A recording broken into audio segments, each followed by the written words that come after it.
ग्रामपंचायतच्या सदस्य पुढे बोलताना भिवून बोलावं लागतंय. एखाद्या वेळेस आपण याच्या विरोधात गेलो तर याच्या रानातून रस्ता असल्यावर जाऊ देतं का नाही? माझ्या विरोधात गेलतास तुला माया रस्ते शेतातून रस्ता बंद. विश्व ज्याच्या ताब्यात आहे रमेशराव, सरळ तुकोबाराय म्हणले देवा आमच्या बाकीच्या गोष्टीत काही तू बोट घालू नकोस, त्याच्यात टांग मारू नकोस, फक्त तेवढंच देऊन टाक, मला तुझा विसर नाही झाला पाहिजे. महाराज हे ऐकत असताना सुद्धा देव शांत आहे. त्यार्थी या लोकांचा अधिकार किती मोठा असेल कल्पना करा. या बोलणाऱ्या लोकांचा अधिकार किती मोठा असेल. याचं कारण सांगू का? विश्वाचा मालक किती मोठा आहे हा तुम्हा मला जर ठावा केला असेल तो संतांनी केला आहे. महाराज एका ठिकाणी म्हणतात तू विसरून गेलास का? अरे आम्ही तुला ठाव केलं देवा, जगांना तू माहित केलास ना, आम्ही केले आम्ही केले आम्ही केले. पुरावा आहे फार सुंदरसा. वा, ही त्या अधिकारावर असलेली कडक तात्विक सात्विक भाषा. याच्या पलीकडचं सांगू का? संत इतक्या प्रबळ स्थितीनं का बोलतात माहितीये का? विश्व ज्याच्या ताब्यात आहे त्याला जगाचा बाप म्हणतात. तुम्हाला आणि मला इथं किती दिवस ठेवायचंय आणि कोण्या दिवशी मळ्यात नेऊन फुकायचं ही ज्याच्यात ताकद आहे त्याला देव म्हणतात. पण त्याला सुख द्यायची ताकद संताची. संताचे सुख झाले या देवा मनवून सेवा करी त्यांची. देवाला सुख देण्याची ताकद संतात आहे. भगवान मला माझ्या परिस्थितीचा कशाला विचार करता, एकच देऊन टाका, फक्त तुझा विसर झाला नाही पाहिजे, याच्या वेळीकडे काही नकोय. मालक म्हणले तुकोबाराय माझा विसर तुम्हाला पडला नाही पाहिजे असं देऊन टाकतो, पण फायदा काय? मला माहिती ना काय फायदा आहे. मी विवेक बुद्धीने मागतोय, गाफीलपणाने मागत नाही, अतिताईपणाने मागत नाही, चंचलपणाने मागत नाही, विवेकाला स्थिर करून मागतोय देवा की तुझा विसर न पडण्यात जी ताकद आहे का ती कशातच नाही, तेवढंच देऊन टाक. बऱ्याच मागण्या केल्या. कधी कधी देवाच्या पायाची सेवा मागितली, कधी कधी त्याच्या नामाचा उच्चार मागितला. वाटेल असं काही काही. कधी कधी देवा मला वारकरीच कर, होईन भिकारी पंढरीचा वारकरी. अशा बऱ्याच गोष्टी मागत गेले. आज मात्र तुझा विसर न व्हावा हे मागितलं. देवानं बऱ्याचपैकी काही सांगितलं होतं. तुम्हाला घर देतो नकोय, पद देतोय नकोय, संपत्ती देतोय नकोय नकोय नकोय नकोय नकोय. का नको म्हटले असतील? वडिलाची रीत जाणत सो काही मागणे हे आम्हानुचित, वडिलाची रीत जाणत सो. आमच्या बुजुर्गांनी आतापर्यंत विश्व निर्माण झालं त्यावेळेस पासून या संप्रदायातल्या लोकांनी माझ्या बुजुर्गांनी काहीच मागितलं नाही देवा, मग मी कशाला मागून वर्षांचं नाव खराब करू? नकोय देवा, काही नकोय काही नको काही नकोय.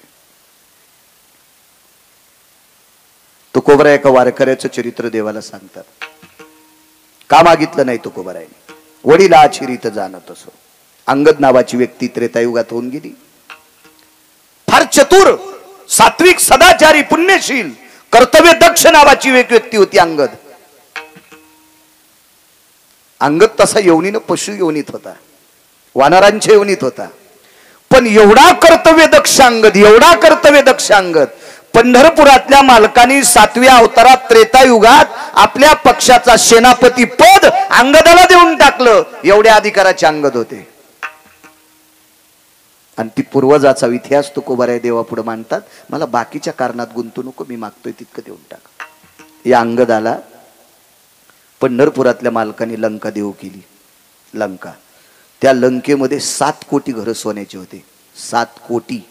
एका घराची चौकट टिकल्यावर 15-12 आमदार होता येते. रावणाच्या एका घराची चौकट टिकल्यावर 15-12 आमदार होता येते. काय मायवेली कोणाची? त्याच्या विरोधात फॉर्म भरायची. नुसत्या भावट्याचं वजन होतं 22.5 क्विंटल. रमेशराव, 22.5 क्विंटल. उभ्या आणि आडव्या भावट्याचं वजन 22.5 क्विंटल होतं. 22.5 क्विंटल. कुलाफेन, फाळ्यान, तडशेन, फडशेन हे तर सोडून द्या. 15-12 आमदार होता येते. 15-12 एका चौकटीत. एका चौकटीत गुणिले 7 कोटी चौकटी. छत वेगळे, भिताड वेगळे, पायऱ्या वेगळ्या, फरच्या वेगळ्या. 269 किलोमीटरचं एकीकडचं भिताड होतं. गोळ्या नाही संपल्या माया, वाचून सांगतोय, ऐकून बी सांगत नाही कोणाचं. 269 किलोमीटरची भिंत पूर्वेकडची होती, पूर्वेकडची पूर्ण सोन्याची. 3 भिताड घरी गेल्यावर बघा किती लांबीचे होते आणि किती उंचीचे होते. ते अंगदाला देव केलं. फॉर्म टाकला मारुती राय पुढं. राजे हो, मागायसाठी फॉर्म टाकला असता तर फाडून टाकला असता. देण्यासाठी फॉर्म टाकला मारुती रायने सांगितलं तुमचं तुम्ही बघा. 7 कोटी घराची लंका देऊ केली अंगदाला आणि मारुती रायला सांगितलं तुझ्या हाताने देऊन टाक. मारुती राय म्हणले जरी आमच्या कुळातला असेल पण मला खालीवरी बोलून तुम्ही ठरवा. अंगदाला जवळ बोलवलं. अंगदा, जी मालक, जी जी जी जी. रावण मरेपर्यंत सीता देत नाही. होय. आणि रावण मारल्याशिवाय मला सीता नेता येत नाही. आणि रावण मारल्यावर मी लंका देऊच कोणाला, मला वाटतं तुला देऊन टाकावी. अंगदानं सांगितलं देवा याच्यानंतर हा शब्द वापरायचा नाही, वापरायचा नाही, हा शब्द वापरायचा नाही. कशामुळे मला लंका द्यायली? ऐक ना अंगदा, तुझ्या बापाला मी मारलं रे, वालीला मी मारले. तुझ्या बाबाला जरी मी मारला असेल तरी पण तू माझ्या पक्षाचा झेंडा धरला, याच्याकरता मी तुझ्यावर प्रसन्न आहे, म्हणून तुला 7 कोटी घराची लंका देऊन टाकतो. नका देवा, कशाला देताय? लक्ष्मणजीला राग आला. लक्ष्मण शेषाचा अवतार, थोडासा राग येणं साहजिक आहे. आणि लक्ष्मणजीनं सांगितलं अंगदा कोणापुढे नकार देता? शांत बसाला. आणि मालक म्हणे जास्त फुमफुम करू नका, शांत बसा. ते अधिकारी लोक होते, ते भेट नव्हते कोणाला. भेटय कोण माहितीये का? कानकोंड. जे ताटा खालचं मांजर असतंय का ते कोणाच्याही दारात शेपूट आली ते कोणा. हे कानकोंडेच नव्हते लोक, याच्याकरता भ्यायची काही गरजच नव्हती ना. लक्ष्मणजीला म्हणलेला आणि मालक शांत बसा. लक्ष्मणानं सांगितलं अंगदा तुला कळतंय का कोण आहे? जगाचा बाप आहे. मग लंका भेटते का कोणाला? पण ती तुमच्यासाठी दुर्मिळ असेल, आमच्यासाठी सुलभ आहे. लक्ष्मणजीला माहीतच नव्हते पोरग किती अधिकारी बापाचे. तर अंगदानं सांगितलं लहाने मालक मोठे मालक ऐका, लंका ज्याची आहे त्याला रावण म्हणतात. आणि त्या रावणाला बगलात घेऊन माझ्या बाबानं 4 समुद्राच्या आंघोळी केल्या. माझे बाबा किती ताकदवान असतील याचा विचार करा. रावणापेक्षा 28 पटीने शक्तिशाली वाली होता. जर माझ्या बाबाच्या मनात रावणाच्या संपत्तीविषयी पाप असतं तर बगलात रावण दाबला असता, टमाट फुटल्यासारखा रावण फुटला असता. लंका कोणाला राहिली असती? लक्ष्मणजी म्हणले वालीला. मग वाली गेल्यावर लंका कोणाला? अंगदाला. मग ज्या बापाने दुसऱ्याच्या संपत्तीवर डोळा ठेवला नाही, ज्या वालीने दुसऱ्याच्या संपत्तीवर डोळा ठेवला नाही, त्या निष्ठावंत वालीचा पुत्र मी अंगदे. मलाही सुद्धा लंकेवर डोळा ठेवून मालकाचं भजन करायचं नाही, निष्काम सेवा करायची. नकोय नकोय. म्हणून हे अष्टादश संतांपैकी मालक म्हणतात वडिलाची रीत जाणत,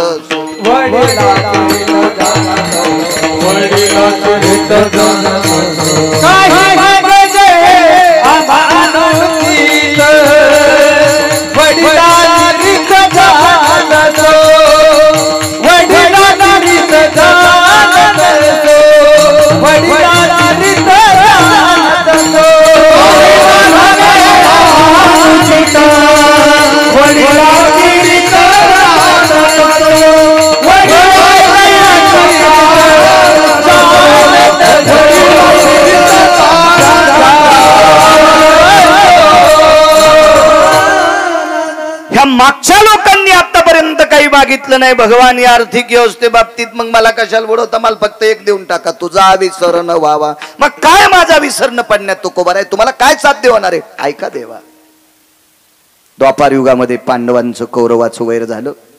अत्यंत विकोपाचं वैर होतं, ते टोकाचं वैर होतं. आणि या वैराकार दुर्बुद्धीला खत पाणी घालणारा एक त्या काळातला विवेक भ्रष्ट, मतिभ्रष्ट, नीतिभ्रष्ट, आचरण भ्रष्ट, शील भ्रष्ट, 23 प्रकार आहे त्याच्यातले, बस झाली एवढेच. असा एक व्यक्ती होता. तो त्याचं नाव होतं शकुनी, गांधार देशाचा राजा. आणि या शकुनी नावाच्या व्यक्तीनं 2 भावाच्या मधात विष कालवलं. एके दिवशी शकुनीनं सांगितलं, बाचेबुवा पांडवायला एक नवीन घर करा, लाक्षाग्रह राहिला. पुरोचन नावाच्या व्यक्तीच्या हाताने तुझा विसर न व्हावा का मागितलं तुकोबारायांनी. गावाच्या हस्तनापूरच्या बाहेर बऱ्याच दूर एक घर बांधलं. इतका मोठा बंगला, इतका मोठा बंगला. त्याच्यात राळ, रांजा, कापूर, वेळूच्या चिवट्या असे ज्वलनशील पदार्थ टाकले आणि सुंदरसं घर तयार केलं. घराला रंगरंगोटी केली. घडीवर बघावा असं घर होतं. इंद्राच्या वैभवाला लाजविल इतकं सुंदरसं लाक्षाग्रह होतं. पण ते घर म्हणजे मृत्यूचा सापळा होता. त्याला अग्नी लागल्याबरोबर 11 सेकंदात घर जळणार होतं. एवढी मोठी त्याच्यात प्रभावशाली ज्वलनशील क्षमता होती. आणि एके दिवशी दुर्योधन आला आणि आपल्या काकीला म्हणतो, काकी तुम्ही राहता त्या घराची पडझड झालेली. बाबा राजे आहेत माझे, मी राजपुत्र आहे, राजकुमार आहे. या नात्यानं माझ्या काकीला आणि माझ्या भावाला चांगल्या प्रतीचं घर भेटावं याच्याकरता तुमच्यासाठी त्या घराचं नियोजन केलंय. पण कुंती अधिकारी स्त्री होती. कुंतीनं होकार दिला पण राहण्यासाठी जात नव्हती. कुंतीनं सांगितलं, सुयोधन राजकुमार जाते एके दिवशी. मुहूर्ताचा दिवस निश्चित केला आणि त्याच्या आधी 4 दिवसानं विदुर काकाच्या घरी प्रवेश केला. आपल्या भाऊजई आल्याबरोबर विदुर काकांनी आवाज दिला, वहिनी साहेब आपण या या, वहिनी साहेब या. बसायला बोऱ्या टाकला. विदुराच्या धर्मपत्नीनं पाणी दिलं आपल्या जावेला. विदुरानं विचारलं, वहिनी साहेब हर्षाच्या घरी गंगा यावी असं आमच्याकडे तुम्ही आलात, काय काम आहे? काका राजकुमारांनी आम्हाला गावाच्या बाहेरचा वाडा राहण्यासाठी दिलाय. त्या घरात परवाला मुहूर्त काढला आणि त्या घरात राहण्यासाठी जायचंय. काकांनी सांगितलं, होकार दिला वहिनी साहेब? जी. जा आता. होकार दिलाय त्या अर्थी जावा लागन वहिनी साहेब. पण लक्षात ठेवा, ज्या दिवशी राहण्यासाठी जाताल त्या दिवशी 2 मिनिटं माझ्याकडे येऊन जा. निश्चय केला. राहण्याचा दिवस ठरला आणि त्या दिवशी आपली 5 वासरं घेऊन एक आई आपली लेकरं घेऊन त्या घरात राहण्यासाठी जात असताना चौकात उभे केली लेकरं. धर्माला सांगितलं, बाळा सांभाळा आपल्या 4 भावांना, मी 2 मिनिटात काकाकडे जाऊन येतोय. काका झोपड्यात राहतो ते पर्णकुटीत. हो.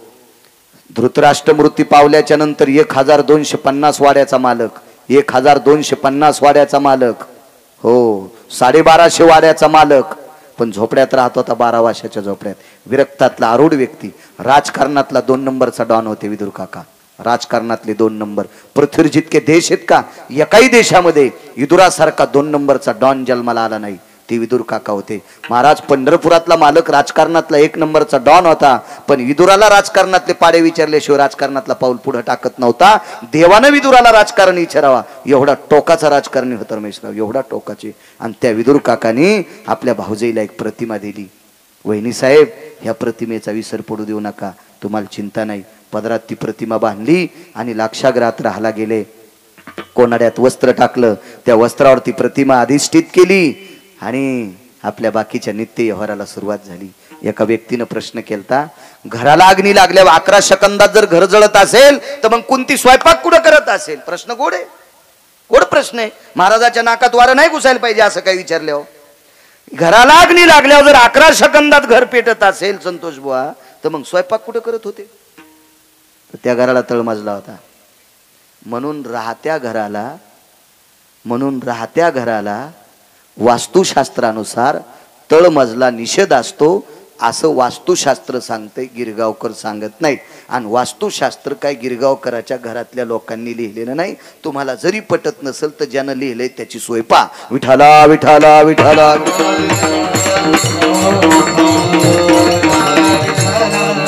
नित्य त्या घरामध्ये भजनाचा वास.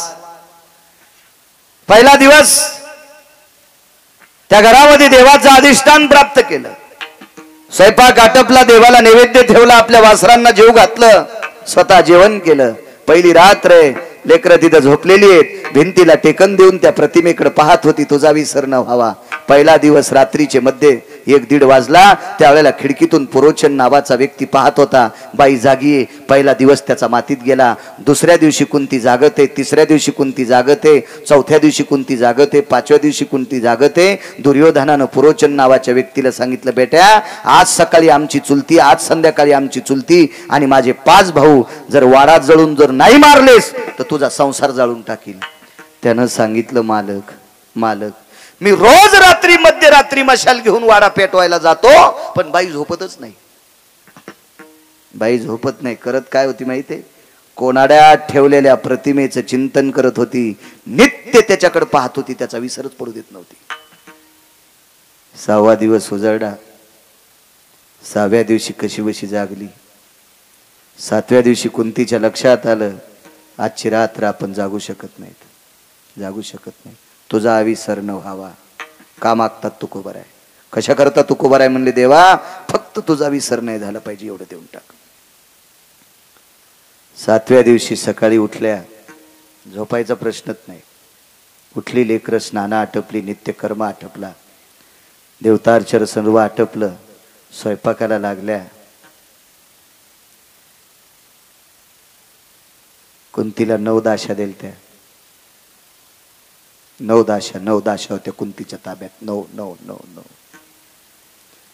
दुःख काय वाटलं, तुळशीला पाणी घालीत असताना कुंतीच्या लक्षात आलं, माझ्या 5 लेकरायला आणि मला दुर्योधन जाळतोय, पण आमच्यामुळे ह्या 9 जणी मरू शकतात. 9 जणी मरू शकतात. कुंतीनं काय सांगितलं, आज देवाला नैवेद्य करायचा आहे, मी स्वतः स्वयंपाक करणार, आज तुम्हाला सुट्टी, आज तुम्ही सुट्टी, जा तुम्ही तुमच्या घरी, निघून जा. आणि त्या 9 जणीला काढून दिलं. महाराज कर्मनो गहनो गती, कर्मनो गहनो गती. 5 लेकरं घेऊन एक भिल्ल स्त्री कुंतीच्या वसरीत मुक्कामाला थांबली. 5 अपत्य, तिला सुद्धा 5 लेकरं होती. एक भिल्लाची स्त्री होती, सात्विक सदाचारी स्त्री होती, पुण्यशील स्त्री होती. आपल्या 5 लेकराला घेऊन आश्रया करता गावाच्या बाहेर बांधलेल्या लाक्षागृहाच्या पडवीमध्ये ती मुक्कामाला आहे. हे कुंती आई साहेबांना माहित नाही. त्या पडवीत ती आपली 5 लेकरं घेऊन झोपलेली. 9 दाशा मरू नये याच्या करता कुंतीनं परत केल्या. पुराण वाचीचा लक्षात येईल तुमच्या, घरी परत केल्या. पण कुंतीला माहित असतं ही बाई आपली 5 लेकरं घेऊन थांबली, तर कुंतीनं पण सांगितलं असतं, बाई इथं मुक्कामाला थांबू नको. राग आला तरी हरकत नाही, पण याच्या करता बोलली असती, आमच्यामुळे ही जळू शकते. पण नियतीला जे मान्य आहे त्या गोष्टी होत असतात. सज्जनांनो, दुर्योधनाच्या लक्षात आलं पाहिजे होतं की 5 माणसांचे आणि एका बाईच्या अस्थी सापड्यात, त्यावर ती कुंती आणि पांडव संपलेत. त्याला मग हे 5 लेकरं आणि ही भिल्ल स्त्री कोण असावा, त्याच्यासाठी एका पुराणातला दिलासा घ्या. ते राहू देतो मी.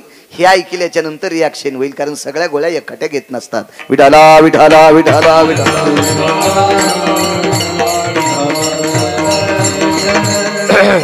7व्या दिवशी पुरणपोळीचा स्वयंपाक केला. आपल्याकडे भारतीय संस्कृतीमध्ये आटापिटानं सायासानं केलेला स्वयंपाक म्हणजे पुरणपोळीचा. आता त्या स्वयंपाकाला एवढी फारशी काही किंमत राहिली नाही. पूर्वीच्या काळात गोड हे कमी खायला भेटत होतं, म्हणून सणाची इतकी आतुरतेनं वाट पाहत होते माणसं की त्या सणाच्या दिवशी पुरणपोळी खायला भेटेल, खीरपोळी खायला भेटेल. असं गोड पदार्थाच्या बाबतीत अशी जिज्ञासा होती, आवड होती, कारण ती गोष्ट मिळत नव्हती ना. जी गोष्ट कमी मिळती का तिच्यावर जास्त अपेक्षा.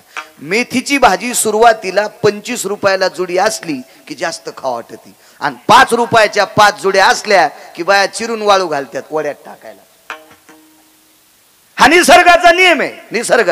वांगे 100 रुपये किलो असले की देठा सगळं चोखून खाते, आणि 5 रुपये किलो असले विषय नाही. कुठलीही गोष्ट, जी गोष्ट कमी मिळती का ती जास्त चित्तात असती. लहानपणी गोड गोष्टीला एवढी किंमत होती, एवढी. अहो शिरा माणसं इतका इतका ताटावर वाया जाऊ देत नव्हते, इतका इतका, एवढा एवढा. आता मोठाल्याच्या लग्नामध्ये कमरा इतकाले डस्टबिन बुंदीच्या लाडून गुलाबजामुन भरतेत. म्हणजे ती मोठाली माणसं खराब करतेत नाही, त्यांच्या लग्नात जेवायला आलेली नालायक माणसं इतकी मस्ताडून गेली, माझ्या भाषेत सांगू का, इतकी माजून गेली, इतकी माजून गेली. 2056 आपल्यासाठी वाईट येणार आहे. 2056 लिहून घ्या. माझं काय फार वय नाही, पण मी फार जुन्या लोकांची ग्रंथ वाचणारा माणूस आहे. 2050-6 आपल्यासाठी वाईट येणार आहे. त्याच्यामध्ये पैशाची बंडलं सापडतील, पण अन्नाचा दुष्काळ असेल. सज्जनांनो, शांतीब्रह्म एकनाथ महाराजांच्या चरणी साष्टांग दंडवत, ज्ञानोबाराय तुकोबारायच्या चरणी साष्टांग दंडवत. आपण वारकरी प्रांतातले माणसं आहेत, जराशी जिज्ञासा अंतःकरणात ठेवा. अन्नावर एवढं मातू नका. जुन्या माणसाची एक मन आहे, गरिबी आल्यावर लाजू नये, श्रीमंती आल्यावर माजू नये. आपण अन्नाच्या बाबतीत इतका इतका इतका इतका अतिताईपणा करायलो. म्हणून या अतिताईपणाचा राग जर पंढरपुरातल्या मालकाला आला तर 2050-6 आपल्यासाठी बेकार येईल. हे येऊ नये सज्जनांनो. म्हणून बुटा चपला सगट पाया पडतो. अन्नाच्या बाबतीत अंतःकरणात पाप येऊ देऊ नका. आपल्याला लागेल तेवढंच पात्रावर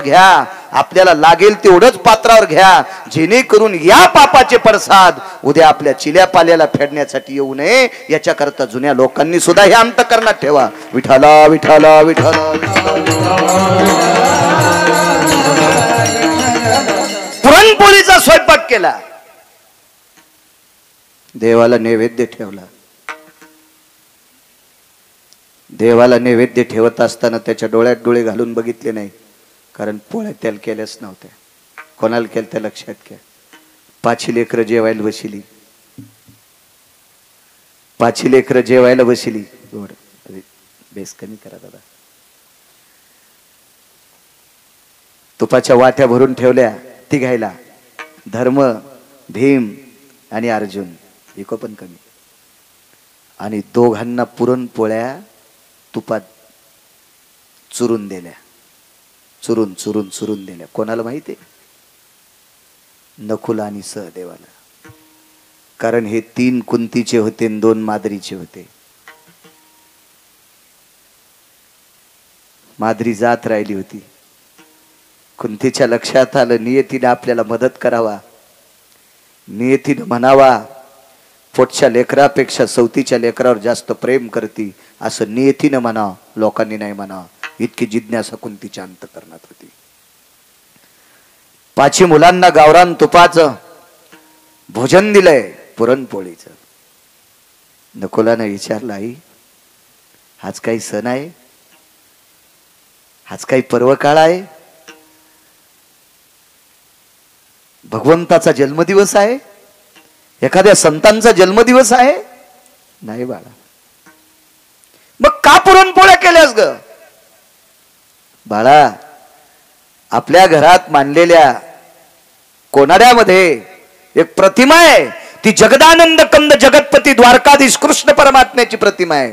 त्याला नैवेद्य केलाय. नैवेद्य त्याला केलाच नव्हता. सांगू तुम्हाला, संध्याकाळी पांडव झोपल्याच्या नंतर रात्रीचे 12 वाजले. आता मात्र डोळे झाकायला सुरुवात झाली, कारण 6 रात्र जागली होती. मुठीसारखे डोळे झाले. पापण्या माग सरकलेल्या होत्या. डोळ्याच्या खोबणीतून बुबळ बाहेर आलेली होती. आणि कुंतीनं देवाला सांगितलं, देवा, अरे लेकरांना काय सांगू, याच्याकरता तुला नैवेद्य केलाय असं सांगितलंय, माफ कर रे देवा, तुला नैवेद्य केला नाही, लेकरांना केलता. का? कारण आजची रात्र काळाची आहे. आणि या रात्रीतून जर नाही वाचले देवा, तर या लेकरांना गोड खाऊ घालण्याची संधी याच्यानंतर पुन्हा कधी येणार नाही. या हाताने चिमुकल्या बाळांना आपल्या हाताने गोड पदार्थ खाऊ घालावा, याच्याकरता पुरणपोळीचा स्वयंपाक केला रे देवा. पण नाव तुझं दाखवलंय, माफ कर. रात्रीचा 1 वाजलेला आहे. पुरोचन नावाचा व्यक्ती खिडकीपासून मशाल घेऊन गेला. कोणती आईसाहेब जाग्या येतात. आईसाहेबाच्या लक्षात आलं, अर्ध्या पाऊण तासात, 1-1.25 तासामध्ये आता आपल्याला झोप लागणार आणि पुरोचन नावाचा व्यक्ती महालाला अग्नी लावणार. रात्रीच्या 1 वाजता उठली.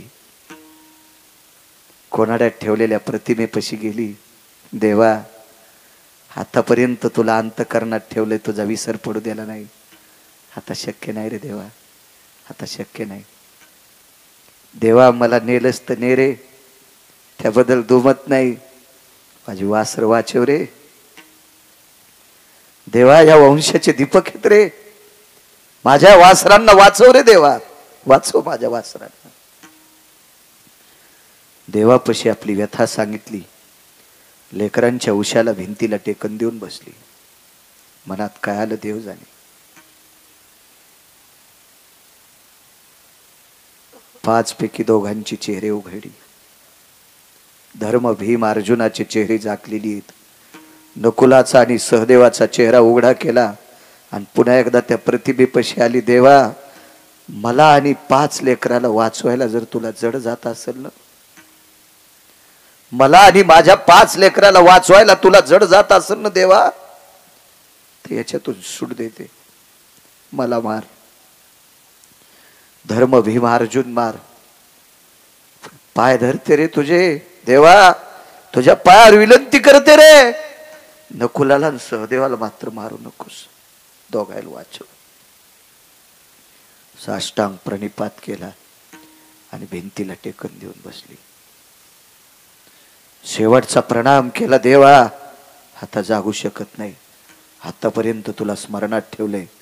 विदुर काकांनी सांगितल्यानुसार तुझा विसर पडू दिला नाही, आता टाकणं शक्य नाही. डोळा लागला. कुंती आई साहेबाचा डोळा लागला. प्रतिमा पाहणं बंद झालं आणि पुरोचन काही अंतरावर मशाल घेऊन येत होता.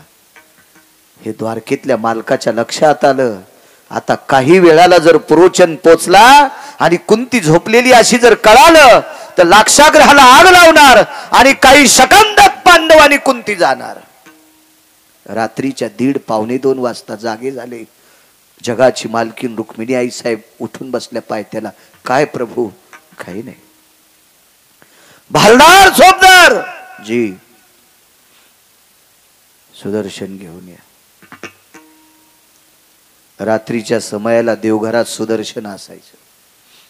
ते सुदर्शन प्रभूच्या हातात दिलं आणि जगाच्या मालकानं ते सुदर्शन बोटाला अडकिलं आणि त्या सुदर्शनाला सांगितलं, अरे जिनं 7 रात्रा जागून मला अंतकरणात ठेवले, मुठीसारखे डोळे झालेत रे, तिला आणि तिच्या वासरांना मारण्याचा प्रयत्न पुरोचन नावाचा व्यक्ती हस्तिनापूरच्या नालायक राजाच्या मुलाच्या सांगण्यानुसार करतो.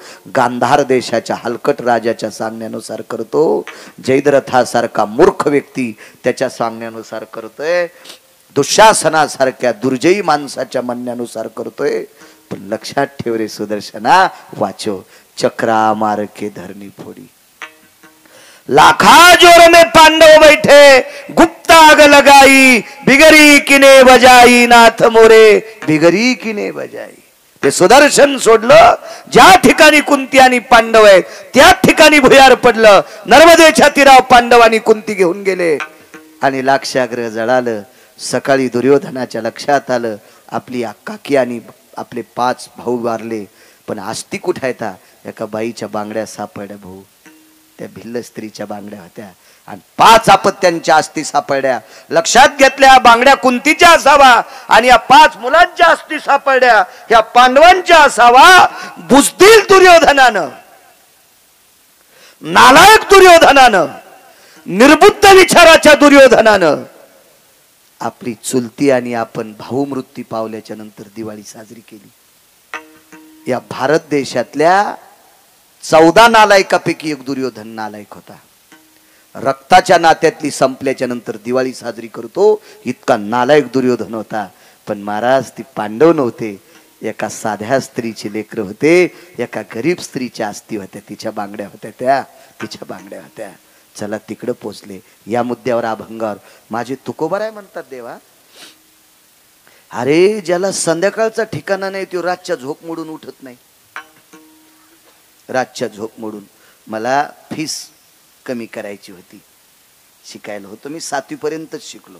आताची माई परिस्थिती इचकू नका, मी मागची सांगायलो, मी मागची सांगतोय मागची.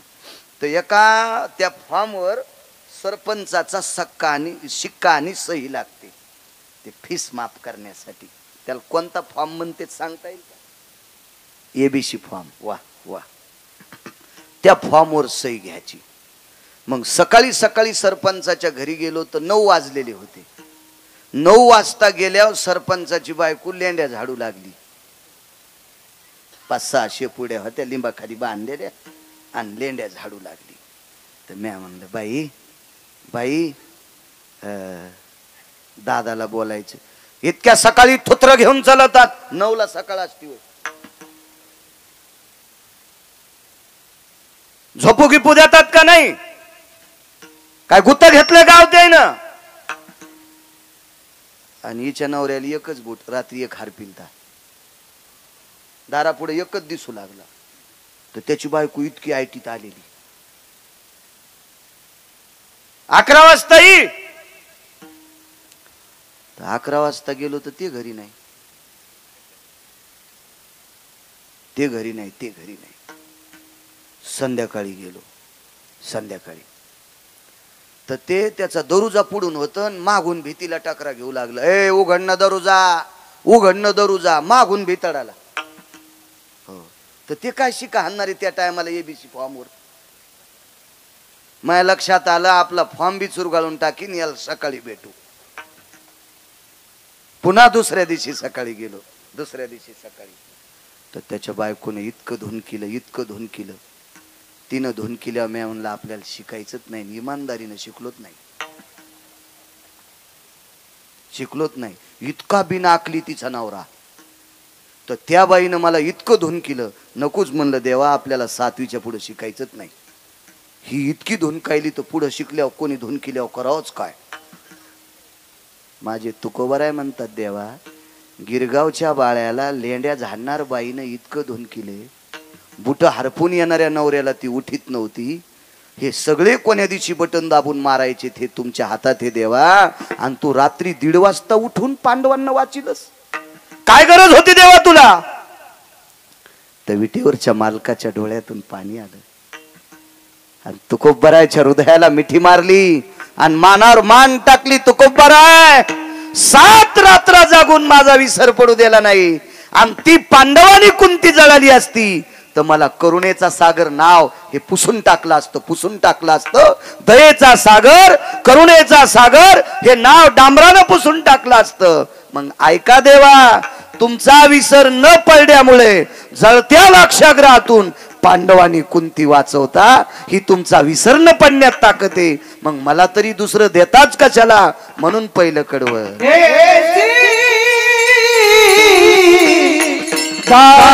देवा